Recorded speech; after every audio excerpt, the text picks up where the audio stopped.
সেই রায়ের বাজার থেকে।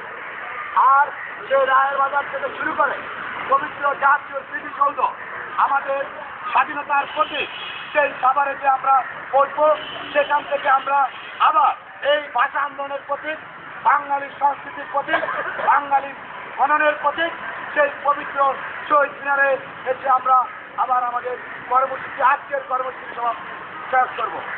আর সর্বশেষ আপনাদের মাধ্যমে, সাংবাদিক বন্ধুদের মাধ্যমে, ইলেকট্রনিক প্রিন্ট মিডিয়ার ভাই বোনদের মাধ্যমে আমরা মাননীয় প্রধানমন্ত্রীর কাছে আমাদের ন্যায় বিচার চাই, আমরা আমাদের অধিকার ফেরত চাই, আমরা আমাদের প্রথম ফলাফল সুপারিশ করা হয়েছে সেটার বহাল চাই, আমরা আমাদের সামাজিক মর্যাদা ফেরত চাই। আমরা অমানবিকভাবে প্রায় 3 মাস কেন্দ্রীয় শহীদ মিনারে দিনের পর দিন, রাতের পর রাত আমরা মানবতার জীবনযাপন করছি।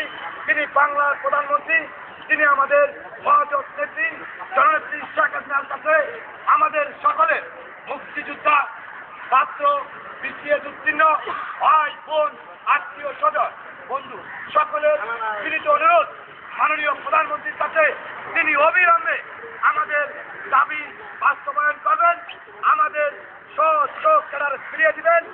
আর অধিকার আদায় হওয়া পর্যন্ত আমরা এই পবিত্র শহীদ মিনারে শপথ করতেছি, আমাদের চাকরি ফিরিয়ে দেওয়া না হলে আমরা মুক্তিযোদ্ধার সন্তানেরা সকলে আমরণ অনশন কর্মসূচিতে ফিরে যাব।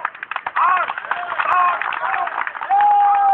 অধিকার আদায় না হয় সাংবাদিক ভাইদের মাধ্যমে বলতে চাই, প্রয়োজনে আমরা মুক্তিযোদ্ধার সন্তানেরা আত্মাহুতি দিয়ে প্রমাণ করব আমাদের অধিকার সঠিক, আমরা সঠিকভাবে এখানে এসেছি।